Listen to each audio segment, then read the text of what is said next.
Então vamos para mais um encontro em Geografia. Meu nome é Joyce, estejam bem recebidos, mas antes de começarmos, prestem atenção. O registro da frequência no Classroom mudou. Basta clicar no link número 1, a atividade obrigatória, realize essa atividade direitinho, envie, não deixe de enviar e agora sim, sua presença foi garantida. Então vamos começar a nossa aula de hoje? Se nós observarmos na aula passada, nós demos uma abordagem sistemática geral sobre alguns conceitos básicos ligados à política. Agora vamos avançar um pouquinho mais dentro dessa questão de organização política e vamos reconhecer alguns tipos de acordo entre os países, que é uma dinâmica bem comum na atualidade. Depois vamos identificar o papel da ONU dentro desse quesito, porque a ONU, logicamente, além do nome Organização das Nações Unidas, já traduziu uma importância mundial, ela também representa uma identificação sólida de uma inserção, primeiramente de paz, mas depois política e militar também.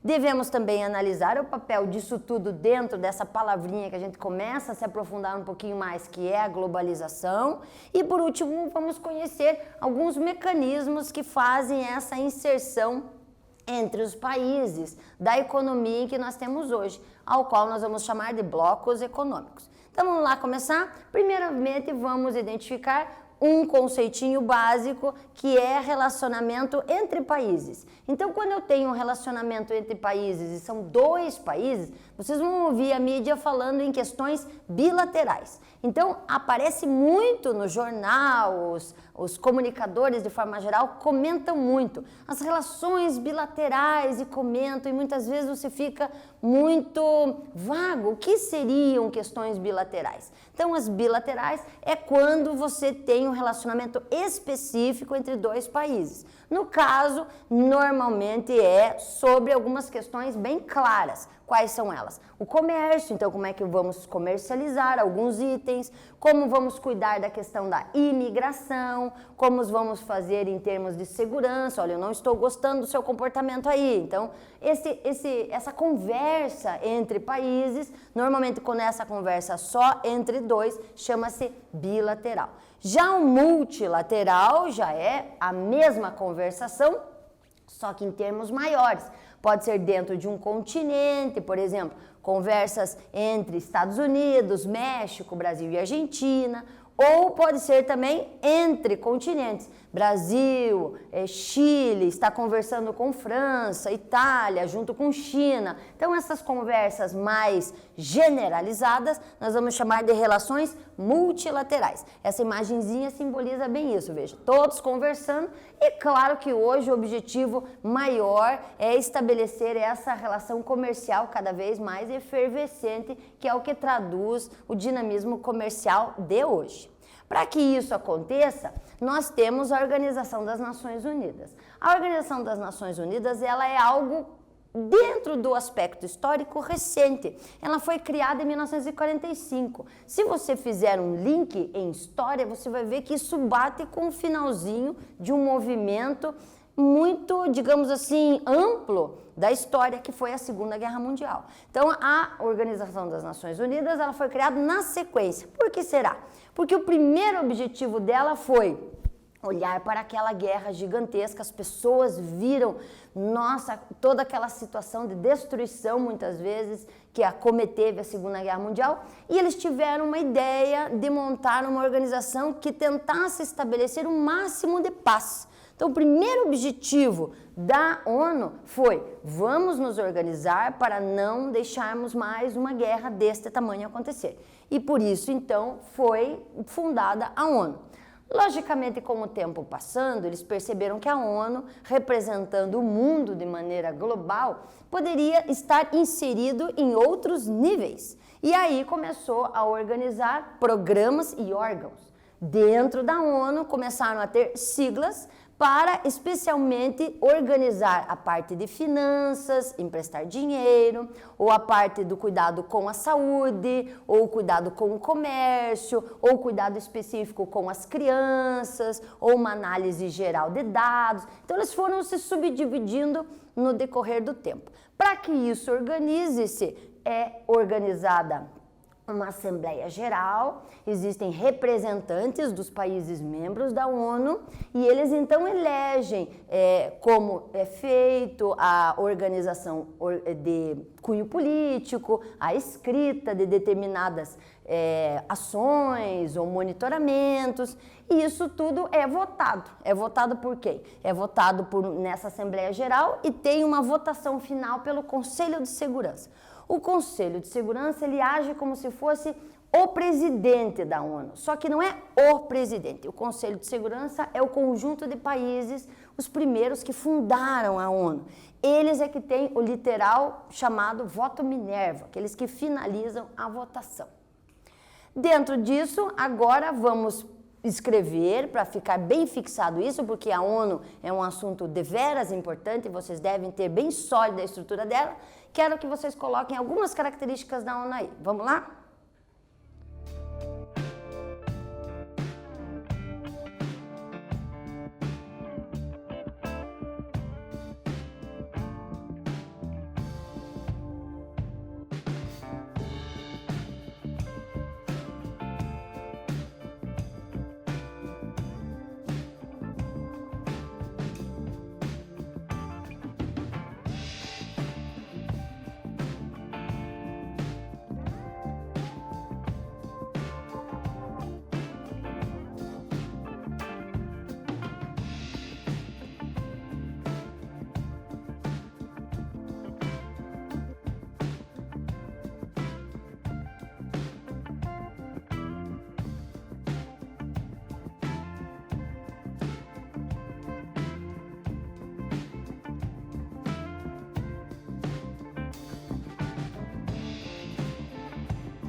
vamos lá, a nossa atividade. Vocês deveriam então conceituar as características da ONU. Não precisa ter exatamente a fundamentação de ter igual ao que a professora escreveu, vocês podem escrever de maneira diferente. Vamos colocar algumas aqui. Também não me nego a dizer a vocês que seria ótimo vocês darem uma pesquisadinha sobre a Organização das Nações Unidas. Entre no site das Nações Unidas, vejam toda a sistemática, vejam a amplitude. A gente vai dar só uma pequena base aqui de como é que funciona a ONU, tanto nessa aula como na próxima. Mas se vocês tiverem a curiosidade, e acho muito importante, e se insiram nesse mecanismo de pesquisa que é muito importante aos alunos. Bom, nós relativamente puxamos alguns itens que foram falados anteriormente, a criação da ONU em 1945, a questão da Segunda Guerra Mundial, que foi aquilo que mais impulsionou a formação da Organização das Nações Unidas, o objetivo dela, o objetivo hoje, em termos gerais, é estabelecer a paz e a segurança nacional. E para atingir essa paz e a segurança nacional, a organização em órgãos que têm objetivos, e esses objetivos devem ser os mais amplos possíveis, não identificando nenhuma situação nem política e nem econômica de maneira específica. Deve ser o mais geral possível. E que, logicamente, para a gente atingir esse cunho mais amplo, temos a organização numa assembleia, onde você tem representantes dos países que fazem parte da ONU e que tudo é votado. E que nós temos um Conselho de Segurança que deve sim fazer essa finalização dos votos, a escolha e a organização do que vem primeiro, que vem em seguida a ser feito para os países. Por isso, então, há necessidade e a organização do Conselho de Segurança. Adiantando mais um pouquinho, vamos a alguns elementos, alguns órgãos que muitas vezes são vinculados à ONU. Quando se começou a ter essa fundamentação pós-Segunda Guerra Mundial, se organizou um Banco Mundial. Então, os países, membros da ONU, começaram a enviar dinheiro pensando em situações adversas. Não só a guerras, mas começaram a perceber situações ligadas a tempestades, alterações climáticas, enfim, crises políticas, crises econômicas. Então, este envio, essa coleta de dinheiro começou a ser estruturada em cima do Banco Mundial. O Banco Mundial começou a funcionar então, como o próprio nome já diz, tem uma repercussão em termos de mundo. Este Banco Mundial tem pilares. Esses pilares foram feitos em 1944, um pouquinho antes de terminar a Segunda Guerra Mundial, onde se organizou a forma monetária do mundo atualmente. Então, vocês observem que por mais que o mundo seja gigantesco, que o planeta Terra seja gigantesco, você consegue rapidamente saber, em termos online, quanto vale o real em relação ao dólar, quanto vale o dólar em relação à libra esterlina, ou seja, você consegue fazer uma comparação. Então, esse dinamismo da economia mundial, ele foi estruturado em 1944 na cidade de Bretton Woods, onde se organizou este elo de ligação entre o sistema monetário e financeiro de maneira internacional. Não quis se deixar de maneira homogênea. Lembre na nossa aula anterior que foi falado sobre a autonomia de cada lugar, mas se estabeleceu critérios em que possam haver uma certa comunicação e que dê a você a liberdade de sair por este mundo sem se sentir totalmente alheio ao sistema monetário e financeiro. Dentro dessa situação, a ONU organizou dois bancos, o Banco FMI e o Banco BIRD. O primeiro que a gente vai ver é o BIRD. O BIRD é um banco específico, veja o que significa o nominho dele. O nominho dele diz Banco Internacional para Reconstrução e Desenvolvimento. Então, ele é um banco específico, onde os países membros vão solicitar empréstimos, e esses empréstimos são específicos para construção e desenvolvimento interno ao seu território. Então, não é qualquer dinheiro, é um dinheiro para construção de hospitais, construção de viadutos ou de obras muito grandes. Então, o país faz a noção e a solicitação ao BIRD. Já o FMI é um outro banco, isso é uma coisa interessante, que muitas vezes as pessoas não têm esse viés. O FMI é um banco, veja que o próprio nome já traduz o que ele representa. É um Fundo Monetário Internacional, é um dinheiro de reserva que está no Banco Mundial e ele representa uma possibilidade de empréstimo para qualquer coisa que se faça necessária dentro de um território nacional. Então, por exemplo, existe a necessidade de um novo acordo, de uma nova meta para a melhoria da educação. O país, então, pode fazer um projetinho, ir até o FMI e pedir dinheiro para a melhoria da estrutura interna educacional do seu país. Vejam que algumas coisas devem ser observadas aqui. O quê? Ele é um banco? Sim, mas ele não é um banco tradicional. Os bancos, eles devem ser vistos como entidades que estão funcionando dentro de um comércio. Nós temos vários, não vou citar os nomes, mas quando nós nos referimos a FMI, a BID, a Banco Mundial, você tem que perceber que o funcionamento deles é similar, mas ele deve ser mais próximo das necessidades. Não deve ver aquele país que está emprestando dinheiro como um produto, como um cliente. Ele deve fazer uma análise maior. Exemplo, se faz um empréstimo para a melhoria da saúde, mas acontece alguma catástrofe ambiental e o país não consegue honrar os seus pagamentos. Então o FMI tem que mandar alguém para esse lugar, avalia as condições e refaz o financiamento. Talvez, ao invés de 20 anos, 30 anos, algumas coisas devem ser conversadas para se chegar a um consenso da possibilidade de pagamento deste país, ok? Então, ele é um banco diferenciado, ele não é um banco normal.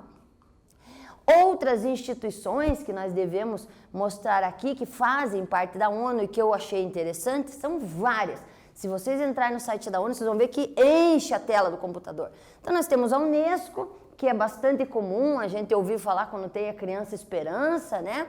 Então, nós vamos ter a Unesco. Para que serve a Unesco? Olha o que significa a sigla. Organização das Nações Unidas para a Educação, Ciência e Cultura. Então, é uma organização que deve olhar os países membros e ver questões ligadas à educação, ao patrimônio histórico, cultural da humanidade e possibilitar esse desenvolvimento, ajudar, financiar, fazer propaganda, literalmente colaborar.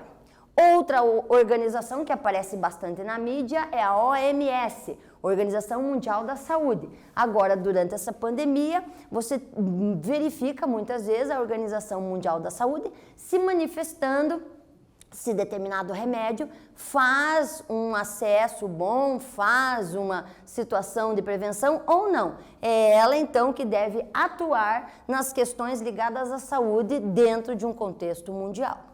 Outra questão bem interessante é o PNUD, Programa das Nações Unidas para o Desenvolvimento. Então, literalmente, é uma instituição, um órgão da ONU que vai avaliar as condições ligadas ao fator pobreza. Então, avalia a relação emprego, desemprego, qualidade de emprego, qualidade de moradia, qualidade de alimentação, acesso à saúde. Então, são questões que esta sigla, este órgão da ONU faz.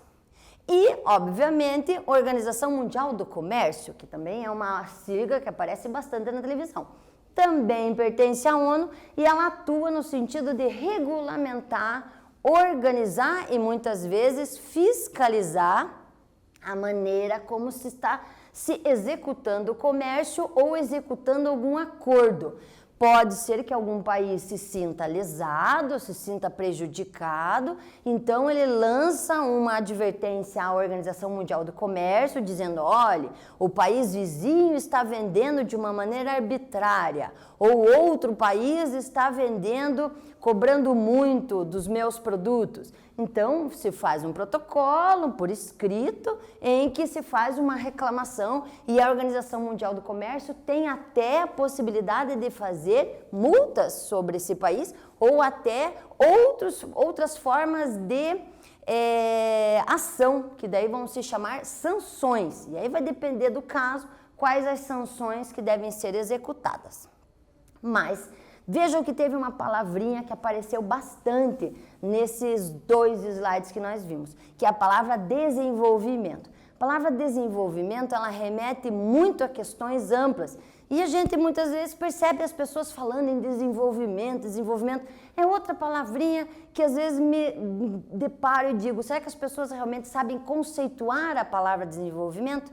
Primeiro eu busquei o dicionário. No dicionário, a palavra desenvolvimento acaba sendo relacionada à ação ou efeito de desenvolver algo, ou de se desenvolver. Então, se você parar para pensar, já é algo que remete a um crescimento, a uma melhoria, a um maior, digamos assim, que vai ser representado por alguma característica que você queira que se torne maior.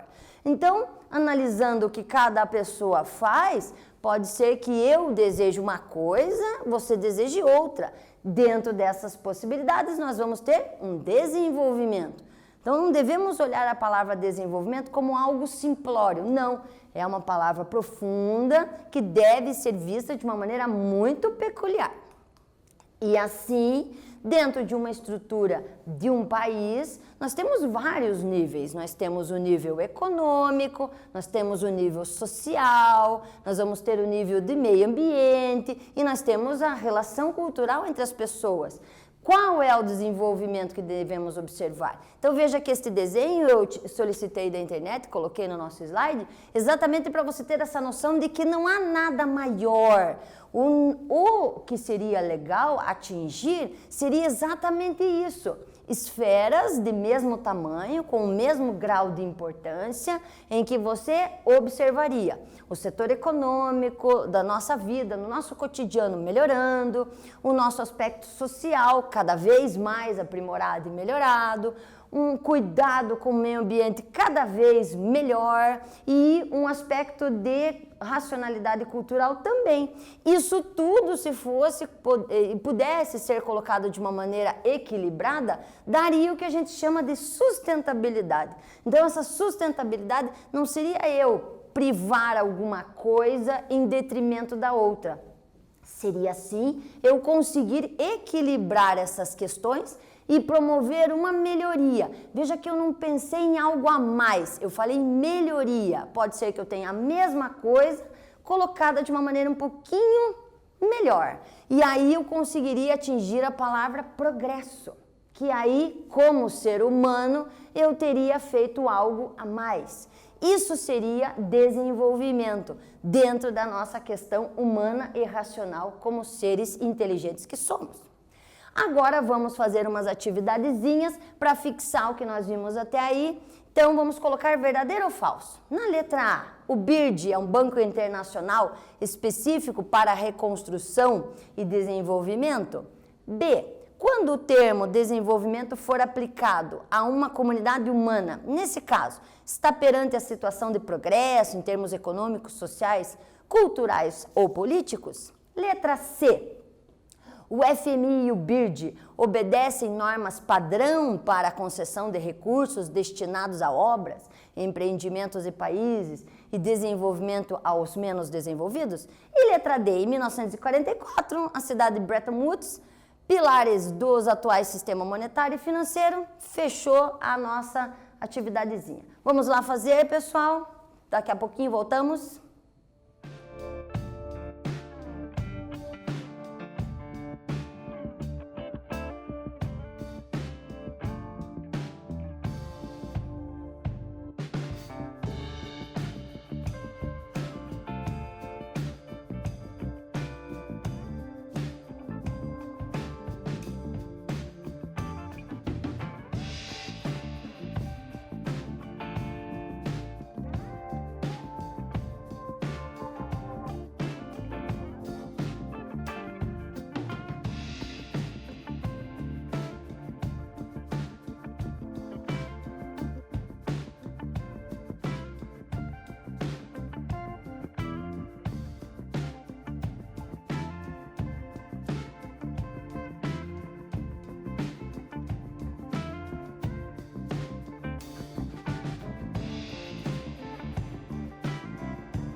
Vamos retomar então a nossa atividade, vamos ver se vocês executaram com a nossa seriedade sempre solicitada. Então vamos lá, letra A. O BIRD é um banco de desenvolvimento internacional específico para reconstrução e desenvolvimento? Sim, ele faz parte junto do conjunto com o FMI, mas a parte do BIRD é para reconstrução. Ok. Letra B. Quando o termo desenvolvimento for aplicado a uma comunidade humana, neste caso está perante a situação de progresso em termos econômicos, sociais, culturais e políticos? Sim, isso fecha exatamente aquelas esferas que nós vimos no slide anterior, correto? Letra C. O FMI e o BIRD obedecem normas padrão para a concessão de recursos? Não. Nós vimos que eles são bancos, mas são bancos especiais. Eles se adaptam muitas vezes a uma situação do outro país em consonância, obviamente, a todo o grupo do FMI e junto à ONU. Então, não é feito nada aleatoriamente, é tudo no conjunto da discussão. E são destinados a promover recursos para países se desenvolverem dentro daquelas esferas. E em 1944, na cidade de Bretton Woods, foi feitos os pilares do sistema monetário e financeiro internacional. Fechou, verdadeiro para essa última alternativa. Para que a gente entenda bem isso, logicamente a gente tem que pensar na palavra progresso, mas essa palavra progresso, dentro de uma estrutura hoje, e com a pandemia a gente aproveita para fazer um link, ela é necessária através de alguns elementos. Um dos elementos que é extremamente importante é a pesquisa e o desenvolvimento. Então, à medida que vai evoluindo, a sociedade humana tem novas formas de organização, a gente percebe a necessidade e a importância da palavra pesquisa. Então, dentro da noção hoje tradicional de território, de questões ligadas à demografia, à quantidade de pessoas, aos recursos naturais, petróleo, água, minérios, aos recursos humanos, né, trabalho, moradia, esportes, cultura, nível educacional, tudo isso precisa de pesquisa. Então, esta situação de pesquisa e desenvolvimento e inovação é inerente a esse momento e vai ser sempre muito importante dentro do contexto mundial. Para que a gente entenda essa importância, a gente tem que fazer um conceito da palavra globalização. A palavra globalização, ela vem muito no nosso dia a dia. Ela sempre está sendo comentada, agora na pandemia mesmo ela está sendo muito questionada, porque estamos nos movimentando, estamos nos comunicando, isso é ótimo. Atingimos um grau de interação muito rápido com o mundo, não só via internet, mas via física mesmo, e isso muitas vezes está representando algumas situações. E a globalização é exatamente isso. A globalização é essa aproximação, é essa situação que faz com que você viaje, converse com pessoas, vá passar uma temporada fora do município, ou do seu estado, do seu país. E essa conectividade é que faz muitas vezes que haja um crescimento, uma melhoria. Só que dentro do atual cenário, nós também estamos vendo um lado, digamos, mais difícil, que essa conectividade também está fazendo com que haja proliferação de algo que nós não queremos.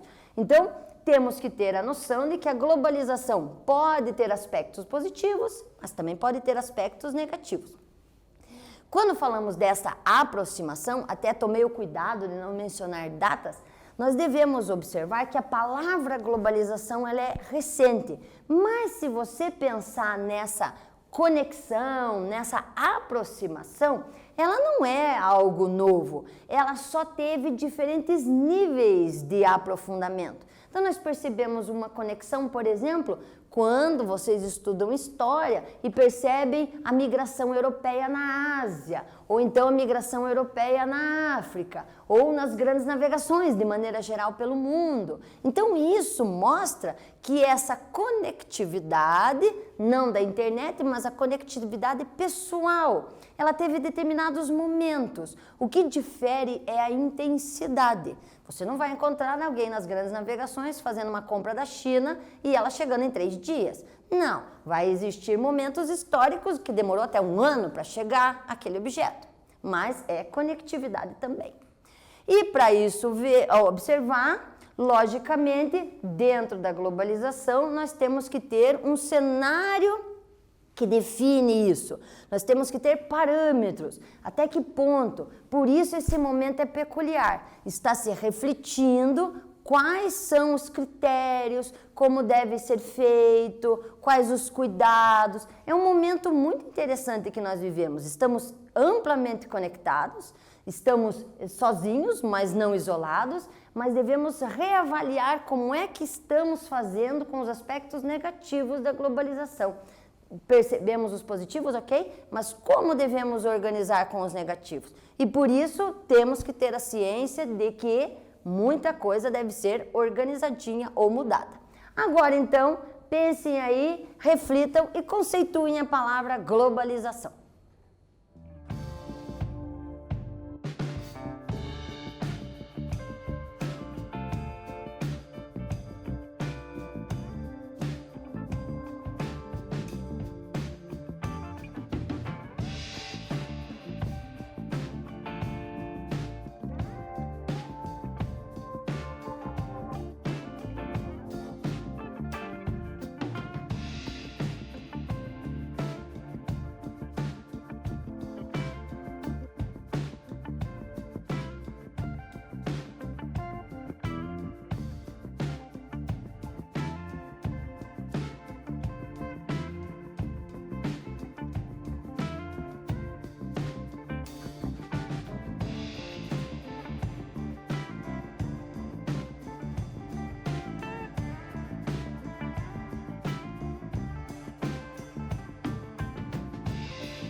Então, vamos sistematizar o conceito de globalização? Novamente, reitero que ela não precisa ser exatamente como a professora coloca aqui. O importante é vocês terem uma noção do que significa a palavra. Então, você pode aí na sua casa fazer uso do dicionário, do livro didático de geografia, do livro didático em história, às vezes, ou até de algum outro livro que vocês possam ter a certeza da origem para colocar o conceito aí, ok? Então, aqui, de acordo com o que temos nos slides anteriores, nós temos que globalização é o processo de aproximação entre diversas sociedades e nações em todo o mundo, seja no âmbito econômico, social, cultural, político. Porém, o principal destaque dado pela globalização está na interação do mercado. Obviamente é o mercado que mais impulsiona esta mistura, essa globalização no sentido geral. Uma palavrinha que eu gosto muito de usar quando falo em globalização é a palavra comunicação. Então a palavra comunicação ela remete a você entender que é uma comunicação do dinheiro, é uma comunicação de pessoas, é uma comunicação de informações, é uma comunicação de tudo em termos mundiais. E isso dentro do cenário que hoje se apresenta. Novamente, aquela questão que a gente pode puxar, que não é uma questão atual, simplesmente diferente. Dentro dos quesitos hoje de globalização, obviamente, um dos mais importantes chama-se blocos econômicos. Os blocos econômicos são literalmente acordos entre os países para que haja esse impulso na economia.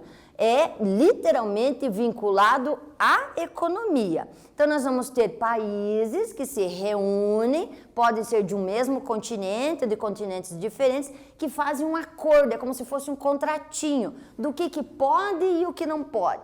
Então, dentro desses acordos, nós vamos ter potencialmente uma melhoria da economia. Para isso, nós vamos observar principalmente que eles começaram a existir no pós-Segunda Guerra. O primeiro acordo que houve é um acordo no continente europeu, chamado Benelux, em Bélgica, Holanda e Luxemburgo. E mais tarde, gostaram muito da ideia deles e começaram a copiar em outros lugares. Vamos ver os tipos de blocos econômicos que existem hoje. Nós vamos ter primeiro a área de livre comércio. Numa área de livre comércio, o próprio nome já se identifica, é uma área em que você tem liberdade comercial. Você não pode morar num determinado país se não houver liberação. Você não pode, por exemplo, eu moro no Canadá, eu não posso simplesmente me mudar para os Estados Unidos. Não, eu tenho que ter uma permissão. O que pode entre Canadá, Estados Unidos e México? A compra de produtos, ok? Já numa união aduaneira, o exemplo principal é o Mercosul. Nós vamos ter um aprofundamento mais tarde sobre desse assunto. Nós vamos ter então ampliação disso e além da compra e venda, nós temos mais regras flexíveis, moradia, trabalho, enfim, um pouquinho mais. Só que tem aquela questão da taxa de pagamento da tarifa externa comum, a TEC. Já o mercado comum é mais abrangente, literalmente ele engloba as questões de compra e venda, questões de moradia, questões de circulação. Um exemplo mais enriquecedor é, logicamente, a União Europeia, em que há uma circulação livre dentro desses quesitos. E o último, aquele que a União Europeia está pleiteando, só que agora com a saída do Reino Unido, meio que deu uma esfriadinha, seria a União Econômica e Monetária, onde seria o estágio máximo de ligação entre os países, em que haveria um mercado comunitário, haveria um diferencial de uma moeda comum que eles conseguiram com o euro e uma circulação livre entre todos esses países. Agora, para a gente finalizar, vamos fazer mais uma atividadezinha em que você vai colocar a alternativa correta. Letra A, União Aduaneira implica na interação maior entre as economias de comércio e mercado? Letra B, a união dos países tem interesses mútuos no crescimento? Letra C, o mercado comum significa que produtos produzidos estão isentos totalmente de taxas? E letra D, o livre comércio apresenta a implementação de condutas de comércio, além de regras para comércios com países que não fazem parte dessa união. Vamos lá?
Vamos executar a nossa atividadezinha, vamos ver qual é a alternativa correta. Letra B, não é a letra A, porque não existe essa interação completa na União Aduaneira. O mercado comum, letra C, não significa isenção de burocracias tradicionais na importação normal? Não existe essa interação para a importação de outros países, só dos internos.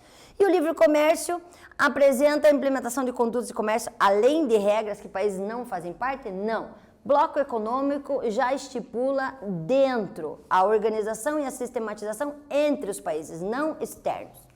Para a gente fechar, a ONU estabelece 8 formas de mudar o mundo, essas já são agora, se não me engano, 12, 16 itens, mas essas são as principais formas de a gente mudar o mundo dentro dos critérios da ONU como estabelecimento deste desenvolvimento tão necessário. E para finalizar, o que a gente viu hoje? A gente viu o que significam acordos bilaterais e multilaterais, a gente viu alguns aspectos relacionados à ONU e a gente conceituou blocos econômicos, para entender direitinho como é que funciona a economia atual. Por hoje é só, nos vemos para o próximo encontro.